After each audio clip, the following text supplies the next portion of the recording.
యెషయా గ్రంథం 34:16 అందరం కలిసి చదువుకుందాం.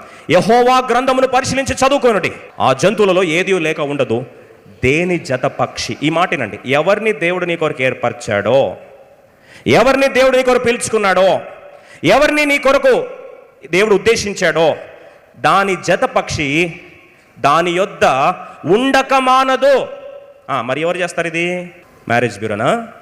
నా నోట నుండి వచ్చిన ఆజ్ఞ ఇదే, ఆయన నోటి ఊపిరి వాటిని పోగుచ్చేను. The breath of God gathers them అని రాస్తుంది.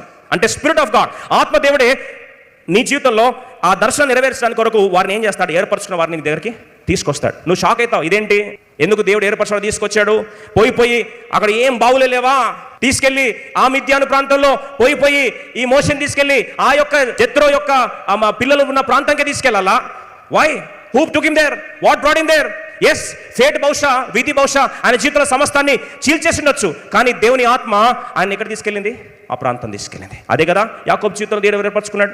దేవుడు యాకోబుకి ఏర్పరచుకుని లే అని అయితే తీసుకెళ్ళి రాహేలు విషయంలో పొరపాటు జరిగింది. ఆ పొరపాటు జరిగిన తర్వాత ఆ పొరపాటు సవరించుకోవడానికి 14 సంవత్సరాలు పట్టింది. చివరికి రాహేలు విషయంలో బైబిల్ రాస్తుంది, రాహేలు ప్రేమించబడ్డయు లేయా ద్వేషించబడ్డ దేవుడు చూచి రాహేలు గర్భమును దేవుడు మూసివేశాను. ఎవరు ఫలించారు? లేయా ఫలించింది. చచ్చిపోయినప్పుడు లాస్ట్కి అడ్డదారిలో నడి రోడ్డులో ఎవరు చచ్చిపోయారు? రాహేలు చచ్చిపోయింది. ఎవరి సమాధి? మక్పేల గృహములో యాకోబు పక్కన సమాధి చేయబడింది. లేయా సమాధి కాదా? What God plans, what God chooses, it's the spirit of God which brings together.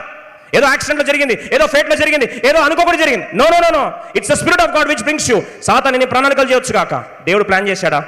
ప్రపంచం ఎన్ని శక్తులు ఆపడానికి ప్రయత్నించినా సరే దాన్ని ఎవరు కూడా ఆపలేరు అంట. ఇది తెలిస్తే తప్పు పనులు చేయరు, కలవరపడరు.